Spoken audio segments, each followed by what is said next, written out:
अतिथि देवो भव। भारत की जो संस्कृति है वो अतिथि देवो भव की संस्कृति है। भारत में जो मेहमान आते हैं देश विदेश से घूमने, उनको अतिथि देवो भव कहा जाता है, यानी कि मेहमानों को भगवान का रूप स्वरूप माना जाता है।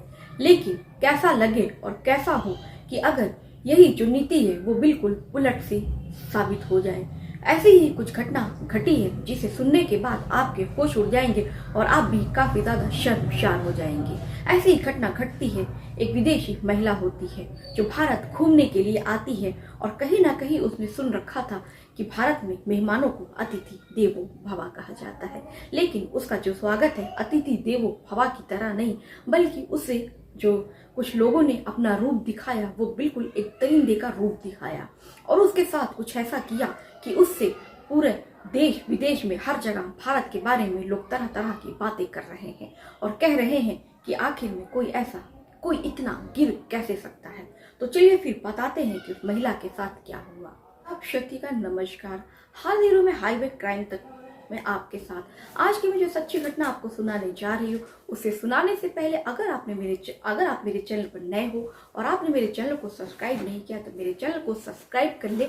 हम आपके लिए ऐसी वीडियो और ऐसी घटना, सच्ची घटना आपके लिए लाते हैं। झारखंड राज्य में एक जिला है दुमका में एक थाना पड़ता है हंसडीहा।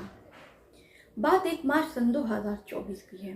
कुरमा गांव के पास एक विदेशी कपल होता है जो वहां सड़क पर खड़े होकर रो रहा होता है।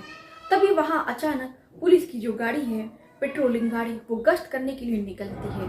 तभी उसकी जो पुलिस की गाड़ी की जो लाइट है वो 2 कपल्स के ऊपर पड़ती है तो देखती है ऋषि है और वो खड़े होकर रो रहे हैं। फिर वो उनके पास जाते हैं और पूछते हैं कि क्या मैटर है। तो जो महिला होती है वो अपने हाथ और पैर की तरफ और अपने चेहरे की तरफ इशारा करती है, लेकिन वो समझ में नहीं आता है कि वो आखिर महिला क्या कहना चाह रही है। वो महिला कुछ बताना तो चाहती है लेकिन उनको समझ में नहीं आता है कि वो महिला क्या बता रही है। लेकिन वो इतना समझ जाते हैं कि इनके साथ कुछ ना कुछ तो हुआ है। तो फिर ऐसे में वो उसको सलियाहट के पास सीएचसी केंद्र होता है जहाँ पर वो उनको ले जाते हैं और जो उनको चोट लगी होती है उसका इलाज कराते हैं। 1:30 बजे वो एसएसपी को खबर करते हैं, कॉल करके बताते हैं कि 2 विदेशी हैं और लग रहा है उनके साथ कोई अप्रिय घटना घटित हुई है और उनको काफी चोट आई है। तो ये जैसे ही एसपी को ये बात पता चलती है वो मौके पर वहां पहुंचते हैं और वो जो विदेशी 2 बैठे होते हैं उनसे माजरा पूछते हैं कि क्या उनके साथ क्या हुआ है। तो जो एसपी होते हैं वो पूरा माजरा सुनते हैं और जब वो उनको जो महिला है जब वो बताती है कि उसके साथ क्या हुआ है, तब ये सुनने के बाद वो जो एसपी होते हैं वो भी शर्म से बिल्कुल उनकी आंखें झुक जाती हैं और बिल्कुल शर्मसार होते हैं। और जिसने भी ये घटना सुनी वो बिल्कुल एकदम शर्मसार हो गया। ये घटना ही ऐसी थी कि कोई विदेश से घूमने आया है और यहाँ पर उसके साथ कुछ ऐसा हो जाए जिससे एसपी के साथ पूरे देश पर ही कलंक लग जाए। तो ऐसी ही जो घटना घटी, फिर वो जो महिला बताती है उन्होंने करमाहट के आसपास अस्थायी टेंट लगाया हुआ था। वो बहुत थक गए थे और सोचा कि कुछ देर क्यों ना आराम कर ले। आराम करने के बाद फिर से वो निकलेंगे टूर के लिए। तो जैसे ही वो टेंट लगाते हैं और सो जाते हैं। फिर तकरीबन रात के 10:30 बज रहे थे। फिर इतने में 7 लड़के व्यक्ति जो होते हैं वो उनके कैंप में घुस जाते हैं। अब उनको अंग्रेजों को समझ में नहीं आता है कि ये क्या हो रहा है। अब वो जब उनके कैंप में घुसते हैं और उनके साथ मारपीट करते हैं, अब उनको समझ में नहीं आता है कि आखिर में वो जो व्यक्ति है वो हमें क्यों मार रहे हैं, हमने ऐसा क्या किया है, वो बिल्कुल भी समझ नहीं पाते हैं। और वो काफी ज्यादा, और वो महिला को भी और जो अंग्रेज होता है दोनों के साथ वो मारपीट करते। फिर उसके बाद जब वो मारपीट करते और फिर जो महिला होती है उसके साथ जो 7 व्यक्ति होते हैं बारी बारी करके उसका बलात्कार करते हैं। जब उसका बारी बारी करके एक एक करके जब 7 व्यक्ति उसका बलात्कार करते हैं, फिर उसके बाद से वो वहां से भाग जाते हैं। फिर वो जो महिला और वो जो व्यक्ति होते हैं दोनों अंग्रेज एकदम परेशान होके, एकदम हैरान और परेशान होके दौड़े दौड़े कैंप छोड़कर वहां से निकलते हैं और निकलकर फिर वो रोड पे आते हैं और रोते हैं। तभी वहां पे पुलिस की जो गाड़ी है वो जा रही होती है, वो देखती है तो वो रोकती है और उनसे पूछती है कि इनके साथ क्या हुआ है। मामले की जांच पड़ताल चल ही रही थी और एसपी पूछते हैं कि आखिर में वो महिला कहाँ की रहने वाली है। तो महिला बताती है कि दरअसल वो ब्राजील की रहने वाली है और उसका नाम फर्नाडा है और उसकी उम्र 28 साल की है। और जो पति होता है उसका नाम विसेंट होता है जिसकी उम्र 64 साल की होती है। और वो स्पेन में एक शहर पड़ता है ग्रेनाडा, वो वहां का निवासी है। और वो बताते हैं कि हम 5 साल पहले दुनिया घूमने निकले थे। इससे पहले हमने बहुत सारी जगहों की सैर की है और बहुत जगह हम घूम चुके हैं। इराक, तुर्किया, सऊदी अरब, इटली, जॉर्जिया, अफगानिस्तान इन सब जगहों पर वो घूम चुके हैं। वो अफगानिस्तान के रास्ते भारत में प्रवेश करते हैं। जब वो भारत में प्रवेश करते हैं जुलाई सन 2023 में वो भारत में इंटर कर जाते हैं और यहाँ पर वो भारत की संस्कृति को देखने का प्रयास करते हैं। जब वो भारत में घुसते हैं तो उन दोनों के पास फर्नाडा और जो विसेंट होता है, उन दोनों के पास 2 गाड़ी होती है जिससे वो पूरे हिंदुस्तान को घूमना चाहते थे।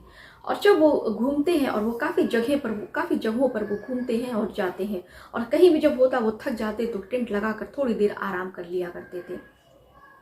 और कहीं ना कहीं वो भारतीय जो संस्कृति उसको देखना चाहते थे और जानना चाहते थे कि वो करीब से हर कोई विदेश में घूमने आता तो वो और भारत के पहलुओं को अच्छी तरह जानने आता है और यहाँ की जो भी संस्कृति और विरासत है उसको देखने के लिए आता है। और जब वो देख कर जाता है तो देश विदेशों में लोगों से भारतीय संस्कृति के बारे में बताता है।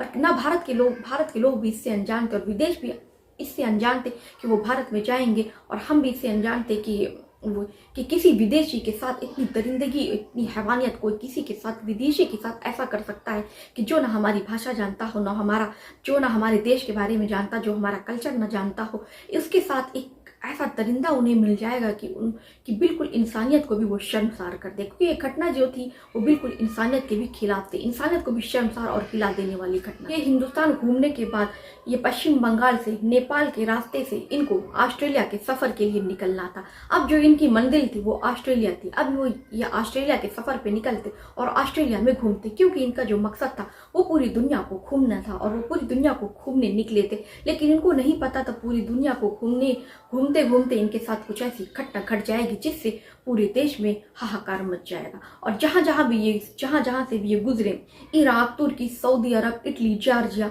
हर जगह ये जो घटना है हर जगह तेजी से वायरल हो रही है। हर कोई भारत के बारे में अनेकों बातें कर रहा है और कहते हैं ना, ये इस घटना से पूरा जो भारत है बिल्कुल शर्मसार हो गया है। तो जो उसमें से 7 व्यक्ति होते हैं, 7 व्यक्ति में से जो 4 व्यक्ति होता है, 4 व्यक्ति की गिरफ्तारी हो गई है, 3 व्यक्तियों की अभी गिरफ्तारी होनी बाकी है। तो सरकार की हम सबसे यही मांग है कि सरकार जल्द से जल्द उन पर कार्रवाई करे और जल्द से जल्द उनको सलाखों के पीछे पहुंचाए और जितना हो सके उससे कड़ी से कड़ी सजा मिले उनको, ताकि इससे लोगों को सीख भी मिले कि ऐसे कोई दरिंदे अगर कहीं समाज में छिपे बैठे हैं तो ये देखने के बाद उनको सबक मिले और वो ऐसा फिर किसी महिला के साथ, चाहे कोई विदेशी हो या किसी भी महिला और किसी के साथ भी ऐसा करने की वो सोचे भी नहीं। तो ये जो घटना है हमारे देश पर एक कलंक तो लगा गई, लेकिन इससे हमें सीख भी लेनी चाहिए और जो कानून व्यवस्था है उसको कहीं ना कहीं कानून व्यवस्था पे भी सवाल उठा है कि हमारे देश की जो कानून व्यवस्था है वो भी कहीं ना कहीं बहुत ढीली है। इस जो सवाल उठा है वो कानूनी व्यवस्था पे है।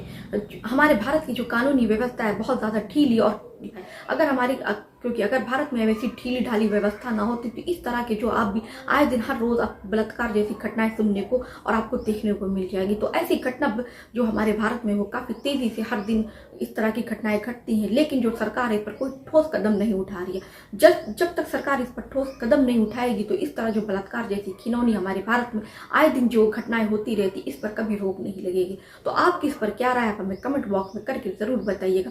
और जाते जाते अभी भी आपने मेरे चैनल को सब्सक्राइब नहीं किया तो मेरे चैनल को सब्सक्राइब कीजिएगा। हम ऐसे ही आपके लिए जागरूक करने के लिए आपको ऐसी ही घटनाएं आपके लिए लाते रहते। तो चलिए फिर मिलते हैं किसी और घटना और किसी क्राइम के साथ।